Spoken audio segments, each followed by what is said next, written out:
नमस्कार, आप देख रहे हैं खबरदार। आपके साथ मैं हूं चित्रा त्रिपाठी। खबरदार में सबसे पहले खबरों को खबरों के लेंस से देख लेते हैं। आज की सबसे बड़ी खबर जिसका हम विश्लेषण करने जा रहे हैं वो ये है कि कोरोना पर दिल्ली के अस्पताल बंट गए हैं। दिल्ली की केजरीवाल सरकार ने फैसला किया है कि दिल्ली के अस्पतालों में सिर्फ दिल्ली वालों का ही इलाज होगा। उन्होंने कहा कि दिल्ली सरकार के पोल में 90% लोगों ने कहा है कि दिल्ली में सिर्फ दिल्ली वालों का ही इलाज हो। दिल्ली सरकार के मुताबिक एक्सपर्ट कमेटी ने भी ये राय दी है कि दिल्ली में दिल्ली वालों का ही इलाज होना चाहिए, बाहर के लोगों का नहीं होना चाहिए। आज की बड़ी खबर यह भी है कि बिहार का चुनाव प्रचार शुरू हो गया है।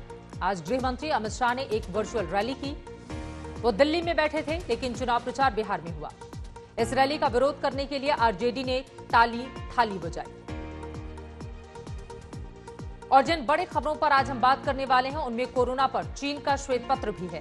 चीन खुद का ही जज बन गया है और उसने अपने श्वेत पत्र में कहा है कि कोरोना पर चीन मजबूती से लड़ा है। यह भी खबर आप तक पहुंचाएंगे विस्तार से। और खबरदार में आज आपके लिए काम की भी खबर है। लॉकडाउन में बंद रहे हजारों धार्मिक स्थल कल से खुल रहे हैं। हालांकि महाराष्ट्र और झारखंड में अभी धार्मिक स्थलों के कपाट नहीं खुलेंगे। उधर वैष्णो देवी की यात्रा भी अभी शुरू नहीं होगी।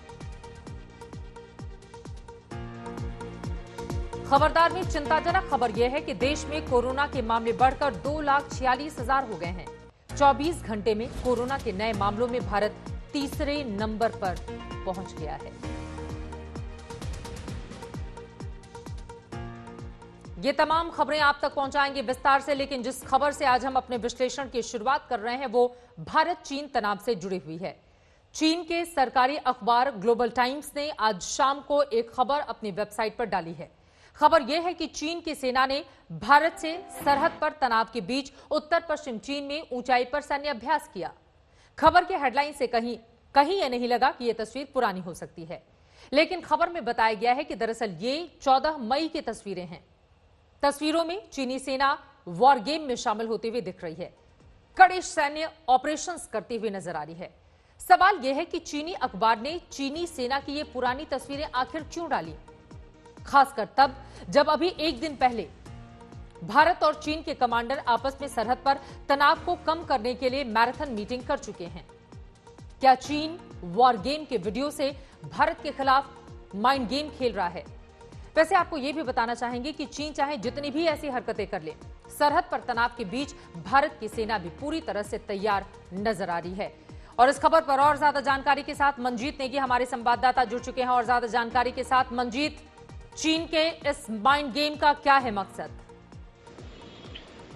देखिए चित्रा, कई दिनों से जब चीन भारत के साथ बातचीत की पहल को आगे बढ़ा रहा था, जो बातचीत शनिवार को मोल्डो में हुई, उस दौरान भी पिछले कई दिनों से पाकिस्तान चीन के जो दो टीवी चैनल हैं, सीजीटीएन और सीसीटीवी, दोनों पर चीन के जो अलग अलग इलाकों में चीनी सेना के पुराने युद्धाभ्यास थे या फिर कुछ नए युद्धाभ्यास, उनके वीडियो लगातार दिखाए जा रहे थे। खासतौर से उनके जो पैराट्रूपर्स हैं और उसके अलावा उनके जो बड़े हथियारों की एक्सरसाइज है, वो दोनों सीसीटीवी और सीजीटीएन पर लगातार उस तरह के वीडियो अपलोड हो रहे थे। तो चीन की कोशिश जरूर लगातार इस तरह की होती है कि एक दोहरी रणनीति अपनाई जाए भारत के खिलाफ। एक तरफ सरहद पर जो तनाव इस वक्त लद्दाख में चल रहा है उसको लेकर बातचीत की पहल की जाए, और दूसरी तरफ एक सैन्य दबाव भी भारत को दिखाया जाए कि वो भारत के खिलाफ उसकी सैन्य तैयारी काफी बड़े स्तर पर है।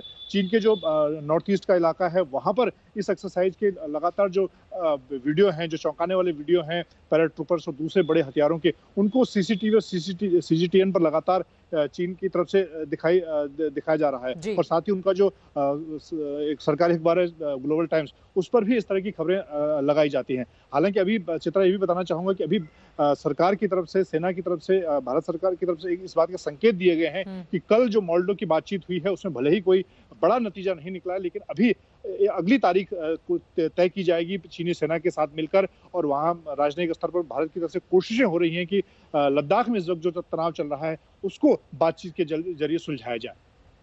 चलिए, बहुत शुक्रिया मंजीत इस पूरी जानकारी के लिए। काफी अहम जानकारी आपने दी है। कुल मिलाकर चीन कितना भी माइंड गेम खेल ले, इस तरह के प्रोपेगेंडा वो लगातार करता हुआ चला जा रहा है, लेकिन उसको कामयाबी कतई नहीं मिलने वाली, क्योंकि हिंदुस्तान की भी पूरी तैयारी है।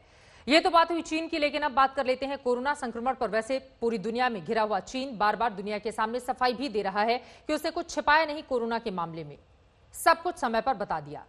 इसी सिलसिले में उसने आज श्वेत पत्र भी जारी किया है। इसमें चीन ने अपने ऊपर लगे तमाम आरोपों का जवाब दिया है। देखिए।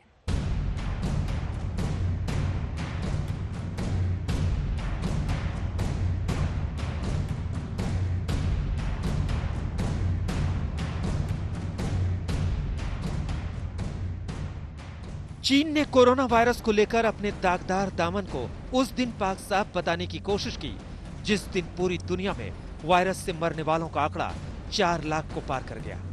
चीन ने महामारी को लेकर श्वेत पत्र जारी किया। इसमें कहा गया, पहली बार 27 दिसंबर को वायरल निमोनिया के तौर पर वायरस के बारे में पता चला था, लेकिन इंसानों से इंसानों में संक्रमण का पता 19 जनवरी को चला। इसके बाद इसे रोकने के लिए तुरंत कदम उठाए गए। श्वेत पत्र में कोरोना के प्रकोप को लेकर बीजिंग की ओर से देरी से उठाए गए कदमों के आरोपों को खारिज करते हुए लंबी चौड़ी सफाई दी गई है।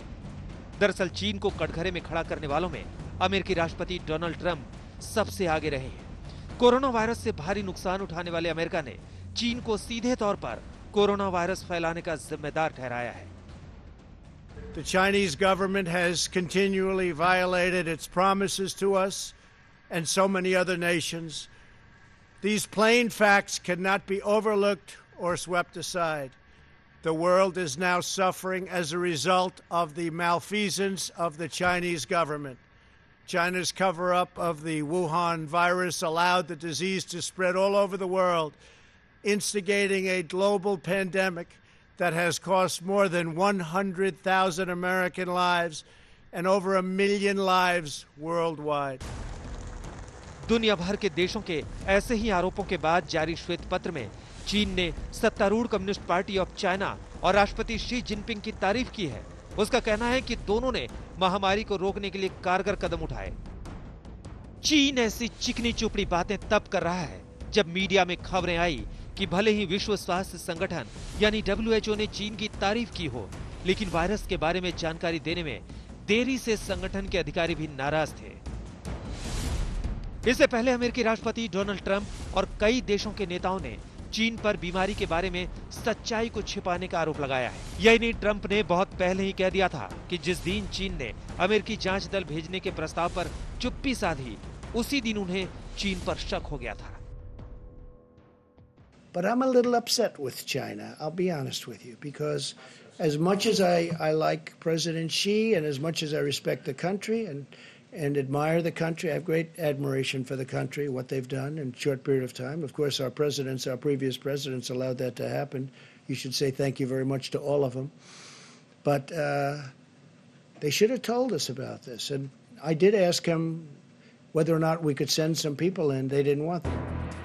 दरअसल चीन पर आरोप लगा कि वुहान के वेट मार्केट से वायरस फैला। ऐसा माना जा रहा था कि इस मार्केट में बिकने वाले चमगादड़ और पेंगोलिन से कोरोना वायरस फैला है, लेकिन चीन की ओर से जारी श्वेत पत्र में कहा गया है कि इसका कोई सबूत नहीं मिला है। इससे पहले चीन बार-बार अमेरिका के आरोपों को बेबुनियाद बताता रहा है। कोरोना वायरस मानव जाति का आम दुश्मन है और सभी देशों को इसके खिलाफ मिलकर काम करना चाहिए। अंतर्राष्ट्रीय समुदाय में इस बात पर आम सहमति है कि वायरस को किसी खास देश या क्षेत्र से जोड़कर उस पर कलंक लगाना ठीक नहीं है और कोविड-19 से लड़ने के लिए संयुक्त रूप से प्रयास किए जाने चाहिए। हालांकि अमेरिका अभी भी चीन और WHO पर बेबुनियाद आरोप लगा रहा है। ये अमेरिका की जनता का ध्यान महामारी से निपटने में अपनी अक्षमता से भटकाने का प्रयास है, जो हमेशा से चलता रहा है, लेकिन इससे दुनिया को धोखा नहीं दिया जा सकता है। अब श्वेत पत्र में चीन का कहना है कि 27 दिसंबर को वुहान के एक अस्पताल में वायरस का पता चला। मरीजों की संख्या पर गौर करने के बाद विशेषज्ञों को बुलाया गया। जांच में पता चला कि सारे मरीज वायरल निमोनिया से पीड़ित थे। 19 जनवरी को नेशनल हेल्थ कमीशन की टीम ने बताया कि वायरस का संक्रमण इंसानों के बीच हो रहा है। चीन का कहना है कि समयबद्ध तरीके से WHO और अमेरिका समेत अन्य देशों को वायरस के बारे में जानकारी दी। वुहान में बड़ी संख्या में मामलों के सामने आने के बाद रोकथाम और नियंत्रण का कार्यक्रम पूरे देश में लॉन्च किया गया। चीन की सफाई के बावजूद तमाम देशों की मांग पर WHO ने कोरोना की उत्पत्ति को लेकर जांच का प्रस्ताव पारित किया है।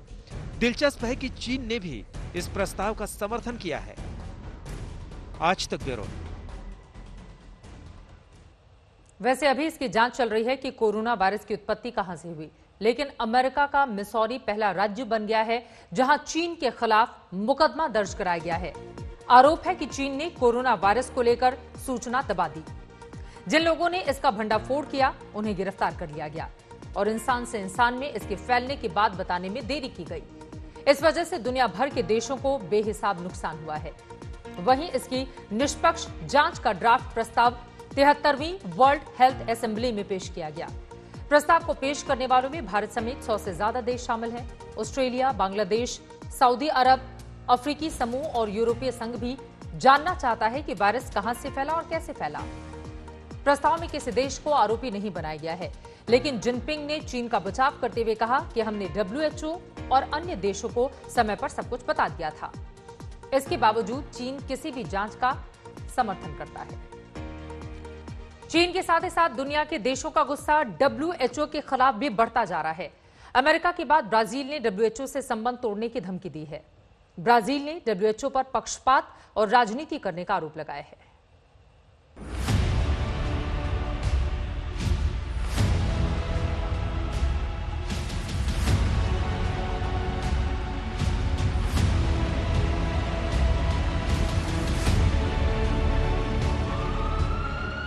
पहले अमेरिका और अब ब्राजील। अमेरिका के बाद ब्राजील ने WHO यानी विश्व स्वास्थ्य संगठन छोड़ने की धमकी दी है। ब्राजील के राष्ट्रपति ने आरोप लगाया कि WHO निष्पक्ष नहीं है। जैसे अमेरिका ने उसे पैसा देना बंद किया, वो अपने सारे वादों से पलट गया। WHO पीछे हट गया। ट्रंप ने पैसों में कटौती की और वो सारी बातों से पीछे हट गया। केवल एक आदमी गायब हुआ था और वो डॉक्टर भी नहीं है।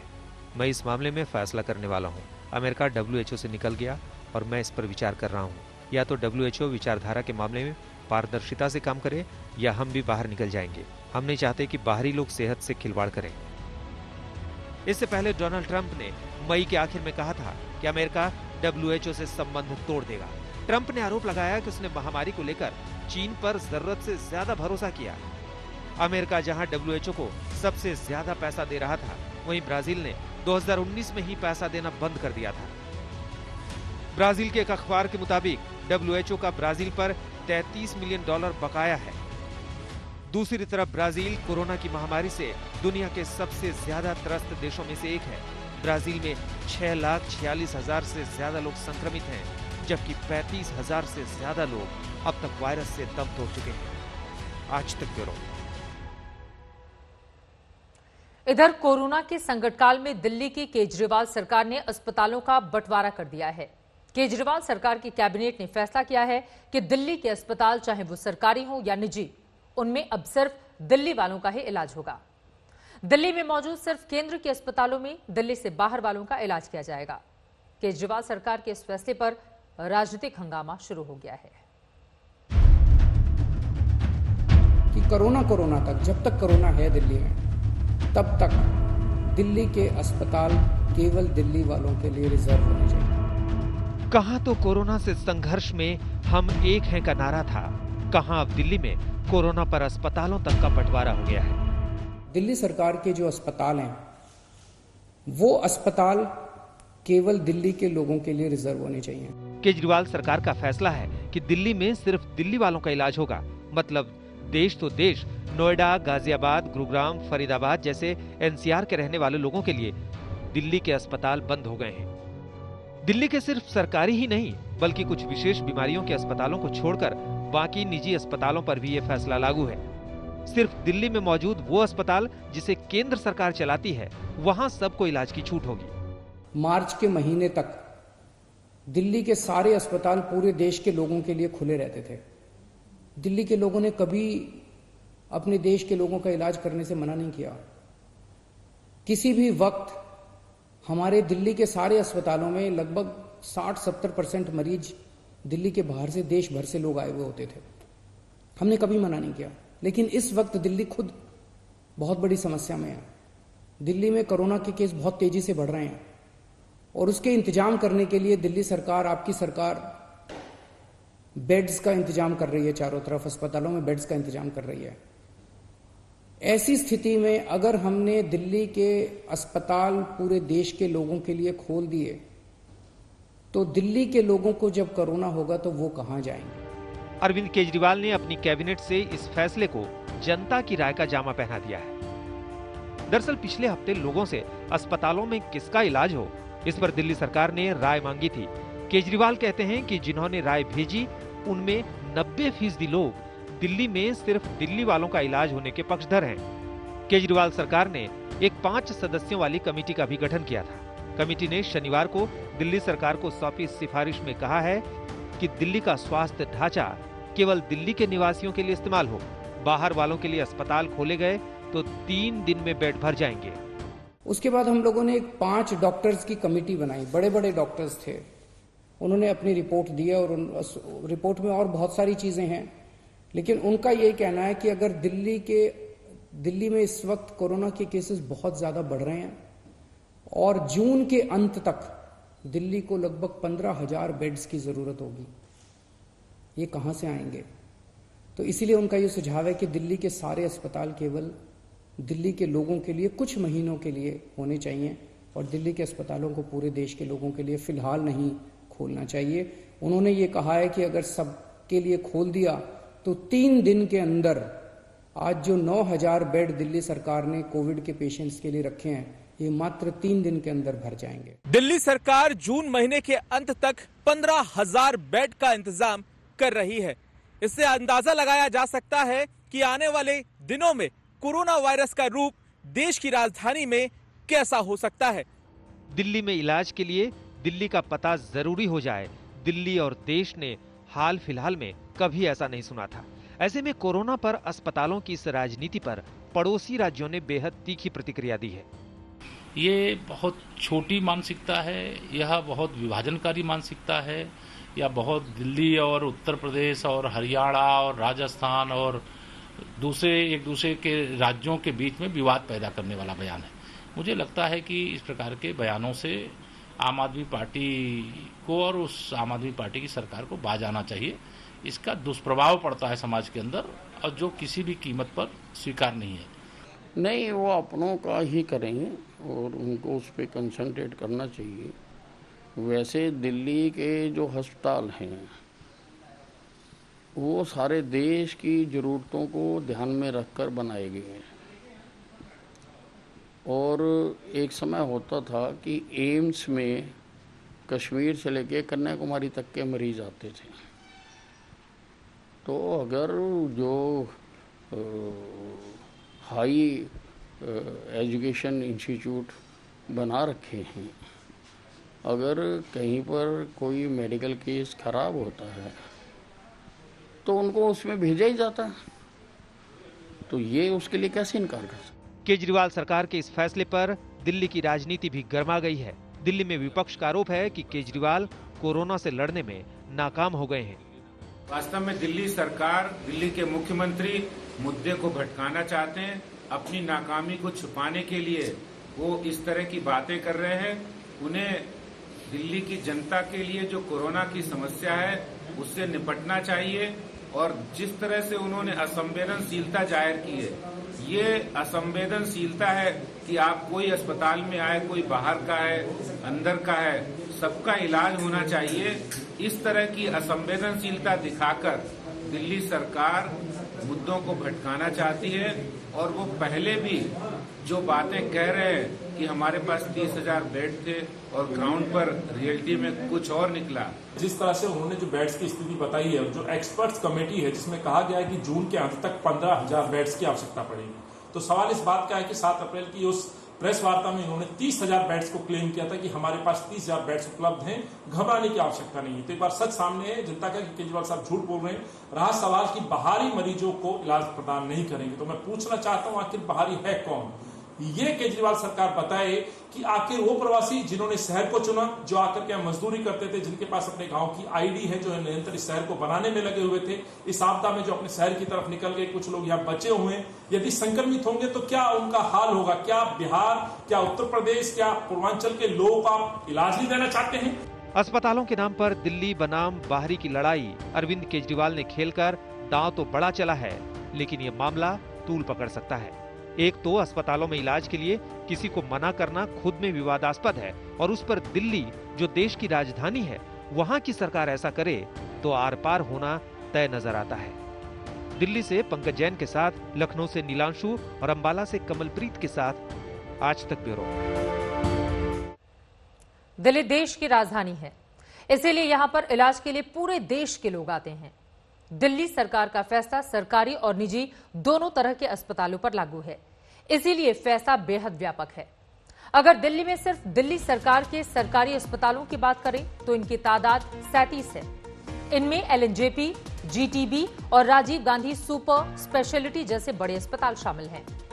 दिल्ली सरकार के अस्पतालों में करीब 10,000 कोरोना के मरीजों के बेड हैं। दिल्ली में केंद्रीय सरकार से संचालित अस्पतालों की बात की जाए तो ऐसे अस्पताल 8 हैं। इन अस्पतालों में एम्स, सफदरजंग, आरएमएल अस्पताल, लेडी हार्डिंग मेडिकल कॉलेज और कलावती सरन चिल्ड्रंस अस्पताल, national institute of TB and respiratory disease Vallabh Bhai Patel chest institute, New Delhi TB centre. Delhi में सेंटर के इन 8 अस्पतालों में भी कोरोना मरीजों के लिए करीब 10,000 बेड हैं, जिसकी जानकारी सामने आई है। और अब दिल्ली में सिर्फ दिल्ली वालों के ही इलाज वाले इस फैसले से पहले दिल्ली के मुख्यमंत्री अरविंद केजरीवाल दिल्ली के कुछ अस्पतालों को राजनीतिक दलों के इशारे पर काम करने का आरोप लगा चुके हैं। कोरोना टेस्टिंग को लेकर दिल्ली के आरएमएल अस्पताल से भी दिल्ली सरकार की ठन चुकी है। तो सर गंगाराम अस्पताल पर टेस्टिंग में गाइडलाइन का पालन न करने पर एफआईआर हुई है, जिसके बाद दिल्ली मेडिकल एसोसिएशन की ओर से कहा गया है जिस तरह कोविड-19 मरीजों के दाखिल और टेस्ट को लेकर दिल्ली के मुख्यमंत्री डॉक्टरों को चेतावनी दे रहे हैं और अस्पतालों को धमकी दे रहे हैं, दिल्ली मेडिकल एसोसिएशन उसकी कड़ी निंदा करता है। सर गंगाराम अस्पताल और इसके डॉक्टरों ने बीते दशकों में लाखों लोगों की जान बचाई है, उसे सजा और धमकी दी जा रही है। सर गंगाराम अस्पताल पर एफआईआर बेहद निंदनीय है, पूरे मेडिकल जगत को हतोत्साहित करने वाली है। तो दिल्ली मेडिकल एसोसिएशन की ओर से इस तरह से दिल्ली के सीएम के सामने अपनी बात रखी है। फिलहाल इस राजनीति के बीच दिल्ली में कोरोना का ग्राफ तेजी से बढ़ा है। दिल्ली में ताजा आंकड़ों के मुताबिक सक्रिय केस 16,229 हैं। 24 घंटे में नए केस 1,320 आए हैं। हालांकि ठीक हुए लोगों की तादाद भी बढ़ी है, 10,664 लोग ठीक हुए हैं। यानी दिल्ली में कुल कोरोना के केस ये टोटल अगर हम कर लेंगे तो 27,654 अब तक। वैसे बात सिर्फ राजधानी दिल्ली की ही नहीं है, कोरोना के मामले पूरे देश में चिंताजनक तौर पर बढ़ते जा रहे हैं। देश में कोरोना के मामले बढ़कर 2,46,000 को पार कर गए हैं। कोरोना से होने वाली मौतों की तादाद भी बढ़कर 6,929 हो गई है, जबकि कोरोना से ठीक होने वालों में 1,19,293 हैं। जो 5 राज्य कोरोना के आंकड़ों में डरा रहे हैं, अगर उनकी बात करें तो महाराष्ट्र पहले नंबर पर है, तमिलनाडु उसके बाद, फिर राजधानी दिल्ली, गुजरात, राजस्थान, जिसके आंकड़े भी हम आपको टीवी स्क्रीन पर दिखा रहे हैं। आपको यह भी बताते चलें कि 24 घंटे में कोरोना के नए मामलों में हिंदुस्तान तीसरे नंबर पर पहुंच गया है। जहां 24 घंटे में सबसे ज्यादा नए केस सामने आए हैं, उनमें ब्राजील और अमेरिका के बाद हिंदुस्तान, भारत है। ब्राजील, अमेरिका और भारत के अलावा कोरोना के नए मामलों पर टॉप 10 देशों में रूस, Chile, Pakistan, Peru, Mexico, Bangladesh और सऊदी अरब हैं। भारत में कोरोना के मामले तेजी से बढ़ रहे हैं, तो एम्स के डायरेक्टर रणदीप गुलेरिया ने भी आज तक से खास बातचीत में कहा है कि लॉकडाउन खुलने के बाद चुनौती और ज्यादा बढ़ गई है। रणदीप गुलेरिया के इंटरव्यू का ये अंश देखिए। कोरोना के जो मामले हैं वो बढ़े जा रहे हैं, 2.5 लाख के करीब हो गए हैं और ये और देशों के मामले में अब हमारी पोजीशन भी ऊपर को जा रही है। लेकिन इसको एक और तरीके से देखना जरूरी है कि हमारी पॉपुलेशन भी बहुत ज़्यादा है। अगर हम हमारी पॉपुलेशन के हिसाब से देखें तो हमारी जो जनसंख्या है वो यूरोप के कई देशों को मिला के बनती है। इसलिए अगर हम कंपेयर करें कि इटली या स्पेन से हम ज़्यादा आगे जा रहे हैं तो वो उनकी पॉपुलेशन और हमारी पॉपुलेशन का रेशो भी देखना ज़रूरी है। पर मेरा ये मानना है कि नंबर्स पे हम इतना ना जाएं, हम उस पे फोकस करें कि हमारे यहाँ डेथ्स कम होनी चाहिए। हमें लोगों को बचाने की ज़रूरत है। हम ये भी जानते हैं कि जो कोरोना के केसेस हैं, कोविड के जो केसेस आ रहे हैं, मेजॉरिटी जो है, मैं कहूँगा 90% तक जो केसेस हैं वो बड़े माइल्ड केसेस हैं, वो अपने आप ठीक हो जाते हैं। तो हमारा रिकवरी रेट भी अच्छा है और मेरा ये मानना है कि मेजॉरिटी हमारे केसेस जो हैं बिल्कुल ठीक हो जाएंगे। हमें उन लोगों को बचाना है जो ज़्यादा सिक है, जो कोमॉर्बिडिटीज वाले हैं, जो बुजुर्ग हैं, उनकी देखभाल पूरी होनी चाहिए या उनको प्रोटेक्ट करना जरूरी है। क्योंकि अगर हम ये कर पाएंगे तो चाहे हमारे केसेस बढ़ते रहें, लेकिन हमारी डेथ रेट जो है वो कम होगी, और अगर हमारी डेथ्स कम होगी तो हमारी जो कोरोना की लड़ाई है वो मतलब सफल रहेगी। तो कुछ हद तक कोरोना जो है हमारे साथ रहेगा। ये ऐसा नहीं दिख रहा कि हम कहें कि ये बीमारी एकदम खत्म हो जाएगी। हमारा देश में कहीं ना कहीं थोड़े बहुत कोरोना के केसेस, मेरा ये मानना है कि बाद में भी रहेंगे, क्योंकि वायरस एकदम तो खत्म नहीं होगा। लेकिन हमें दो कोशिशें करनी है। एक ये कि पीक केसेस जो हैं कम होने शुरू हो, वो है कि पीक आके हम आगे निकलें। ये कब आएगा ये कहना मुश्किल है, लेकिन ये बात भी सही है कि देश के अलग अलग भागों में पीक अलग अलग टाइम पे आ सकता है, क्योंकि हर एक एरिया थोड़ा का बिहेवियर अलग है। हमारा देश भी बहुत बड़ा है। दूसरी चीज ये है कि केसेस कम भी हो जाएंगे तो खत्म तो नहीं होंगे, इसलिए जो हम प्रोटेक्शन की बात कर रहे हैं, सोशल डिस्टेंसिंग की बात कर रहे हैं, या मास्क लगाने की बात कर रहे हैं, वो हमें कई महीने या कई साल भर कर ये प्रिकॉशंस रखने पड़ेंगे। तो मेरा ये मानना है कि अब जो है एक बहुत बड़ा चैलेंज आने वाला है, क्योंकि जैसे जैसे लॉकडाउन खुलेगा और हम अब फेज 1 ऑफ अनलॉकिंग में पहुंच रहे हैं, तो लोगों की रिस्पॉन्सिबिलिटी बहुत ज़्यादा हो जाती है। और जब हम लोगों की बात कर रहे हैं तो आपको अपने आप को भी बचाना है, और ये देखना है कि आप से किसी और को इन्फेक्शन ना हो, और आप इन्फेक्शन लेके घर पे ना आए, जिससे आपके जो घर वाले हैं, चाहे वो बुजुर्ग हों चाहे बच्चे हों, उनको भी इन्फेक्शन ना हो। वैक्सीन को लेके मेरा ये मानना है कि काम एक वॉर फुटिंग पे हो रहा है, और ये पहली दफ़ा है कि भारत में भी और भारत के बाहर भी साइंटिस्ट इकट्ठे मिलकर वैक्सीन बनाने में लगे हुए हैं। भारत में भी कोई 4 से ज़्यादा वैक्सीन कैंडिडेट्स की स्टडी की जा रही है। वैक्सीन बनाने में कई स्टेप्स लगते हैं। वैक्सीन अगर बने, भारत में भी बने, तो पहले हमें ये देखना पड़ेगा कि इफेक्टिव वैक्सीन है, ये ठीक ढंग से काम करती है और ये लोगों को प्रोटेक्शन देती है। अगर वैक्सीन इफेक्टिव नहीं है तो उसका कोई फ़ायदा नहीं है। दूसरी, वैक्सीन सेफ होनी चाहिए। कई शुरू में वैक्सीन आई हैं, हमारे 1960s में 70s में मीजल्स की वैक्सीन आई थी, जिससे वैक्सीन के ही साइड इफेक्ट ज़्यादा हो गए, लंग्स में साइड इफेक्ट होने लगे, न्यूरोलॉजिकल साइड इफेक्ट्स हुए। तो वैक्सीन जो है वो बिल्कुल सेफ होनी चाहिए, क्योंकि हेल्दी पॉपुलेशन को दे रहे हैं। उसके बाद मास प्रोडक्शन, हमें वैक्सीन, अगर हम अपने 5% लोगों को भी वैक्सीनेट करना चाह रहे हैं तो हमें 7 करोड़ वैक्सीन चाहिए होंगी। तो एक ऐसी फिर प्रोडक्शन होनी चाहिए जो इतनी ज़्यादा वैक्सीन सप्लाई कर पाए, जो हम लोगों को लगा पाए। तो ये जो सारी चैलेंजेस हैं, इसको मीट करने में मेरा ये मानना है कि अगले साल तक वैक्सीन नहीं आएगी। देखिए, एथिकली मेरा ये मानना है कि अगर आपके हॉस्पिटल में इमरजेंसी में कोई सीरियस पेशेंट आए, जैसे मान लो कोई ट्रॉमा का पेशेंट है जो हेड इंजरी होके बहुत सीरियस है, और वो आपके इमरजेंसी में आए, तो ये मैटर नहीं करता कि वो दिल्ली से है, हरियाणा से है या यूपी से है। उस पेशेंट की जान बचाने के लिए पूरा केयर करना चाहिए, चाहे वो किसी भी स्टेट से हो। एथिकली मेडिकल प्रोफेशन में पेशेंट्स को ट्रीटमेंट में हमें चूकना नहीं चाहिए, चाहे वो किसी सोशो इकोनॉमिक स्टेटस से हो, चाहे वो किसी स्टेट से हो, चाहे वो कोई भी भाषा बोलता हो। मरीज तो मरीज है और एथिकली हमें उसका इलाज करना चाहिए, ये मेरा मानना है। एम्स के डायरेक्टर की ये बात सबसे ज्यादा महत्वपूर्ण है। डॉक्टर रणदीप गुलेरिया को वैसे डर भी है कि दिल्ली में और साथ ही मुंबई में सामुदायिक संक्रमण का स्टेज आने वाला है। वहीं दूसरी तरफ कल से अनलॉक 1 का दूसरा चरण शुरू होने जा रहा है। लॉकडाउन में बंद रहे हजारों धार्मिक स्थल कल से खुलने जा रहे हैं। हालांकि महाराष्ट्र और झारखंड में अभी धार्मिक स्थलों के कपाट नहीं खुलेंगे। उधर वैष्णो देवी की यात्रा भी नहीं होगी, लेकिन दिल्ली में मॉल और रेस्टोरेंट खोले जा रहे हैं।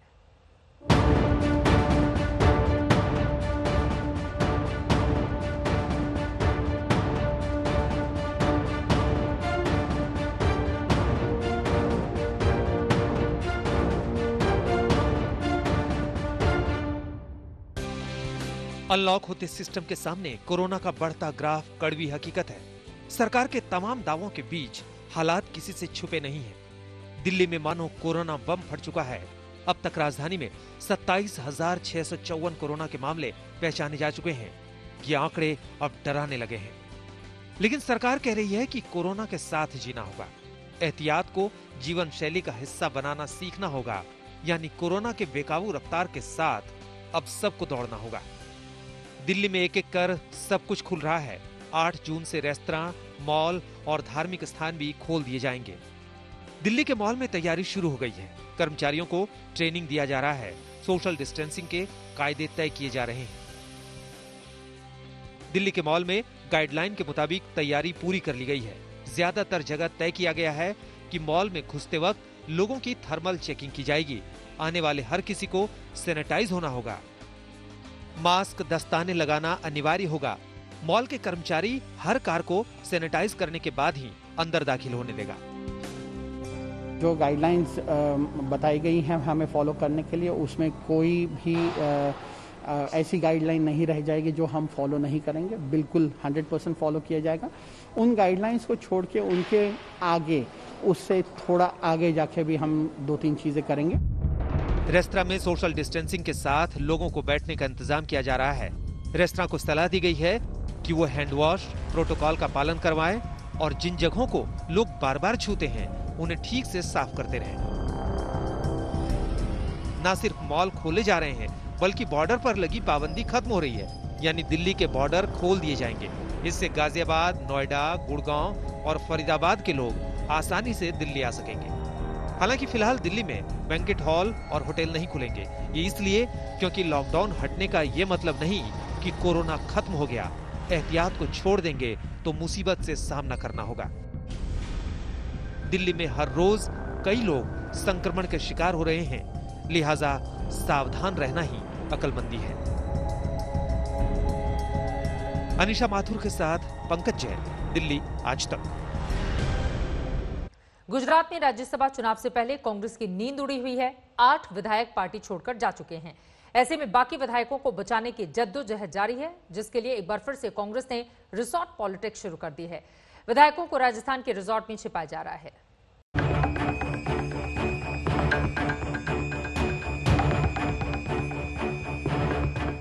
पार्टी को बचाने की रिसोर्ट पॉलिटिक्स अब राजस्थान के सिरोही के विंड पॉइंट्स रिसोर्ट पर आकर ठहर गई है। गुजरात कांग्रेस के विधायकों का रिसोर्ट आने का सिलसिला जारी है। अब तक 19 विधायक यहाँ आ चुके हैं। वहीं बाकी विधायकों को लाने की तैयारियां चल रही हैं। जंग राज्यसभा चुनाव की है। पार्टी लगातार टूट रही है। ऐसे में रिसोर्ट पॉलिटिक्स ही कांग्रेस को आखिरी विकल्प नजर आ रहा है। जब राज्यसभा का चुनाव आया तब भारतीय जनता पार्टी ने हमारे विधायक को धमका के या अन्य क्रिमिनल एक्ट के वजह से और छोटी मोटी बातों को पैसे और कुछ भी वादा करके कांग्रेस पार्टी से इस्तीफा लेने के लिए मजबूर किया है। पूरी सरकार और प्रशासन कांग्रेस के विधायकों को खरीदने में, उनको तोड़ने में और उनको डराने धमकाने में लगा है। ऐसे में सभी विधायक साथ मिलकर कांग्रेस के दोनों कैंडिडेट को विजय बनाने का प्लानिंग के साथ आगे बढ़ रहे हैं। सूत्रों के मुताबिक आबू रोड शिफ्ट किए गए गुजरात कांग्रेस के विधायकों को सोमवार या मंगलवार को जयपुर शिफ्ट किया जा सकता है। लॉकडाउन से पहले भी गुजरात कांग्रेस के विधायकों को दिल्ली रोड स्थित 2 रिसोर्ट में ठहराया गया था। 19 जून को होने वाले राज्यसभा चुनाव के लिए घेराबंदी की शुरुआत हो चुकी है। कांग्रेस के अब तक 8 विधायक पार्टी छोड़ चुके हैं। फिलहाल गुजरात विधानसभा में विधायकों की संख्या 172 है, जिसमें 4 सीटों के लिए वोटिंग होनी है। राज्यसभा चुनाव जीतने के लिए हर एक उम्मीदवार को 35 वोट चाहिए।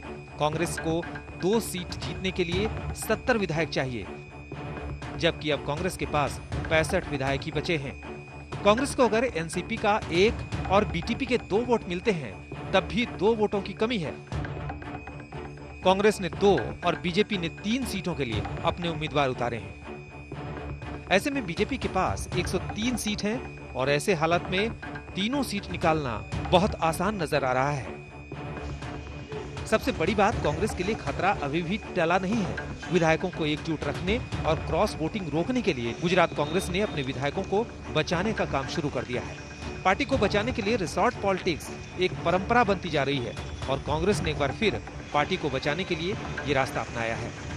अहमदाबाद से गोपी घांघर, सिरोही से राहुल त्रिपाठी और जयपुर से शरद कुमार के साथ आज तक ब्यूरो। बात अब सोनू सूद की, जिसकी मदद को कोशिशों को लेकर सियासत भी गर्मा गई है। शिवसेना सांसद संजय राउत ने सोनू सूद के पीछे बीजेपी का हाथ बताया है।